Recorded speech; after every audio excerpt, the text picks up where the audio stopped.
What's up, y'all? I'm still out here at the range, as you can see back behind me. I've been out here all day doing some interesting jelly testing and a couple of other things, and this one right here should be a really interesting 10mm test. So our jelly contraption's been hard at work today with the chrono and 2 blocks of gel. Now this far block is pretty full of tracks. There's a couple different 9mm tests I've done in this. I'll leave some links up above if y'all hadn't seen that one. I had a couple of them sneak their way into this second block, but I think we should have plenty of room still so we can get these in there and see what's going on. Now obviously, like I've been doing lately, we're using the heavy clothing barrier with a layer of denim, a layer of fleece, and 2 layers of a cotton t-shirt material. And like I said, we're checking out some 10mm on this one, and basically we got the filet mignon of 10mm versus the flank steak of 10mm, if you want to call it. We got the buffalo bore 180 grain and the Armscor USA 180 grain. So both of them the same weight, both of them jacketed hollow points. The rounds look very, very similar on these things. The projectiles look very, very similar. The one difference I can see is the buffalo bore does have a little bit bigger cavity, it looks like, and the little serrations or the little cuts in the jacket seem to be a little bit deeper, but they both remind me of like a nozzler type projectile. Now I can pretty much tell you how things are going to go here, and probably anybody else who runs 10 mil can do the same. These buffalo bore, I've actually already tested these before in bare gel. These things are absolutely phenomenal when it comes to a 10 mil. Last time I want to say they were right at 1300 feet per second out of my Glock 20, so nice energy, very nice velocity. And then the Armscor, on the other hand, I have no idea what these are going to do. I have not tested these yet, but I don't think they're going to perform very well. Most 10 mil, as y'all all know, is loaded very, very weak these days at 40 Smith & Wesson level or below on some of it. So unless this stuff is moving on out, I don't expect a whole lot from it. And as for the tool on this one today, we're using a good old dependable Glock 20 with the 4.5-inch barrel. So this ought to be a good one. Either way, I'd be willing to bet that these buffalo bores are going to do fantastic. The Armscor probably not so much, but hopefully I'll be surprised. Let's get this stuff set up and let's check them out. All right, let's get us some speeds on these things. I'm going to do a 5-round average on each one, starting with this Armscor USA first. I ain't expecting a whole lot out of this, but we should be able to see how it's going to go from just the chrono here. 1062, sheesh, that's terrible. 1062 on a 10 mil, y'all. 1063, 1047, 1065, and 1072. That is absolutely disgusting for a 10 mil. Let's check out that average. All right, so our 5-round average on that Armscor USA was 1,061 feet per second from a 10mm. That's absolutely just gross. Y'all know that out there. Y'all who use 10 mil, you know that's disgusting. But let me get this reset and let's run some good 10 mil. All right, we're about to get spicy now, y'all. Let's run 5 rounds of these buffalo bore.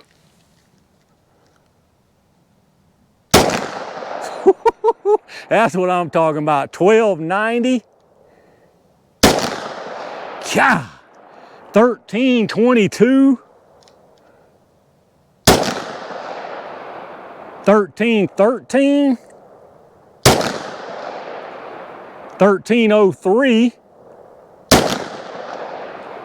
And 1331. That right there is what 10mm is supposed to do. Let's check that average. All right, y'all, now we're talking. The 5-round average on the buffalo bore is 1,311 feet per second. And if you remember out that Armscor, it was 1,061. So you talking about 250 feet per second faster from that buffalo bore with the same size projectile, y'all. That just shows you how terrible these days the 10 mil is being watered down. That's 25% faster out of that buffalo bore. That's a huge difference. So let me get this reset and y'all know what time it is. All right, y'all, it's sometimes you really do get what you pay for, jelly time. We'll put 1 of each round into the gel. We're gonna start with this old Armscor first. I should probably put something at the end of the gel to catch this, because I got a feeling this stuff ain't even going to expand, but maybe I'll be surprised. Maybe it will expand and I ain't giving it quite enough credit. Let's see what we get, y'all.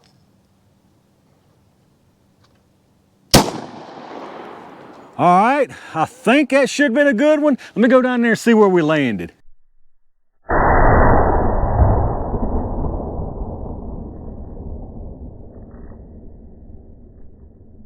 All right, y'all, that one actually surprised me a little bit. It didn't do near as bad as I thought it would. It's still a watered down 10 mil, but not too terrible down there. Let's check out this buffalo bore there. This is gonna be a whole different story right here. I'm gonna try to go a little low. Hopefully I don't get into the bottom. All right, I definitely went low. Let me go make sure we stayed in.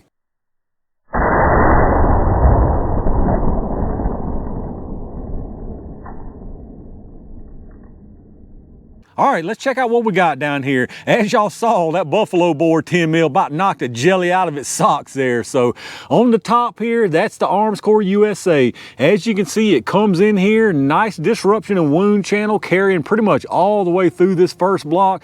Definitely carrying some material with it.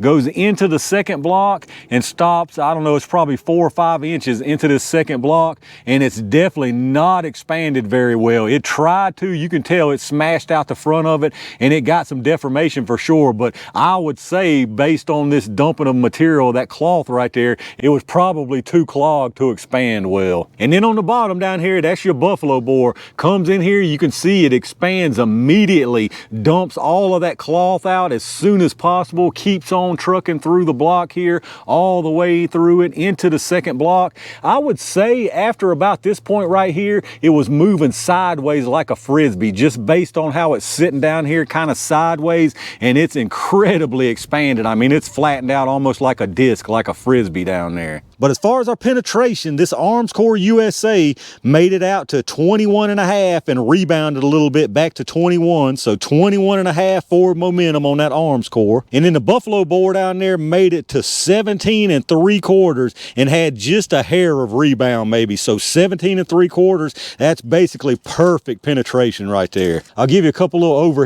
looks here. So that one right there, that's the Armscor. Like I said, really nice disruption, really nice wound action for something that expanded very little. And then you can see it carried into that second block, and there it is. You can see some deformation on the front, but not much in the way of actual expansion. And then on the bottom down there again, that's your buffalo bore. Definite difference as far as when it first enters the gel there. A lot more disruption going on, carries on through. Looks like it dumped a couple little pieces of lead there through the first block. As you can see though, what I was saying, from about this point here, it's kind of thin, and then you'll see down here the projectiles mashed down. I mean, super mashed, super expansion, and it's flat laying sideways. So I suspect that thing was moving sideways past about that point there. All right, let's take a look at these projectiles, y'all. Easy to figure out which is which here. That's your Armscor USA. That right there is your buffalo bore. Just crazy expansion on that buffalo bore. Pretty much as you could get. The only thing I've ever seen expand more than this right here as far as wrapping around is a 500 Smith. I mean, and it wrapped the pedals all the way up under the base. But that right there, you can't really ask it to expand much more than that. The Armscor here, on the other hand, not looking very good as far as expansion. It definitely tried. I would say it was clogged until it made it about most of the way through that first block, and you can tell where it dumped a lot of cloth there, and then it probably tried to expand more. Really hard to say all that. All that's just speculation just by looking at what I'm seeing, but either way, it definitely did not expand like you would want from a hollow point. But let's get us some measurements on them and see what we ended up with. This buffalo bore, I know it lost some. They both started at 180. This buffalo bore is 171.6, so definitely lost some material along the way there. This Armscor USA, 180.1, so no loss at all from that one there. And then as far as your expansion, we'll start with this buffalo bore. You got 608, 630, and 621, so really nice expansion from that one. And then this poor old Armscor here, we ain't gonna see much, but I'll try to get a couple of different places. You got 423 and about 398. So like I said, nothing really you can call any kind of expansion on that. So there you have it, y'all. This one's definitely a tale of two different 10 mils without a doubt. This buffalo bore, this is what you look for when you want 10 millimeter. This is full house, full power 10 millimeter. This is the way 10 mil should be loaded. If you don't want it loaded this hot, don't use a 10 mil. That's just my personal opinion. If you want a weak 10 mil load, you're absolutely wasting your time and money. Just step it on down to 40 Smith or any other kind of caliber. But if you want a true 10 millimeter, this Buffalo bore's got it for you. This Armscor, again, just ain't it. As far as general performance, it actually did not do a bad job here. So it's always tricky doing these 10 mil comparisons, because when I say this thing is absolutely terrible for a 10 millimeter, it's absolutely terrible. In the grand scheme of things, it would probably do the job that you needed to get done. All right, y'all, I'm gonna wrap it up right there for another fun 10 mil test. These 10 mil tests most of the time are like the old box of chocolates. Other than a few of the top manufacturers, you just never know what you're gonna get with some of this stuff. But let me know what y'all think about it. Those of y'all who carry 10 mil, which rounds do you actually carry? Are you okay with some of this weak loaded ammo? Let me know down in the comments what your thoughts are. If you did enjoy this video, take a second to hit that thumbs up button, subscribe to the channel, and click that bell notification icon so you can hopefully get notified when I upload new stuff. Y'all take a second if you would and check out my affiliate links in the video description. That Amazon link, if you shop through there anyway, hit up that storefront link first. You'll go straight through there like normal, and anything you buy after that, I get a kickback from them towards the channel. Same deal on those Axle links. If you're looking for some fantastic ear pro, hit up those links and save you a bunch of money instead of clicking to their site. Like I always tell you, I appreciate all my Range Gang members and every single one of y'all out there for supporting the channel. I got a bunch of good stuff done out here today, so a lot of stuff coming y'all's way. Be on the lookout for that, and in the meantime, stay safe, stay prepared, and I'll see you soon.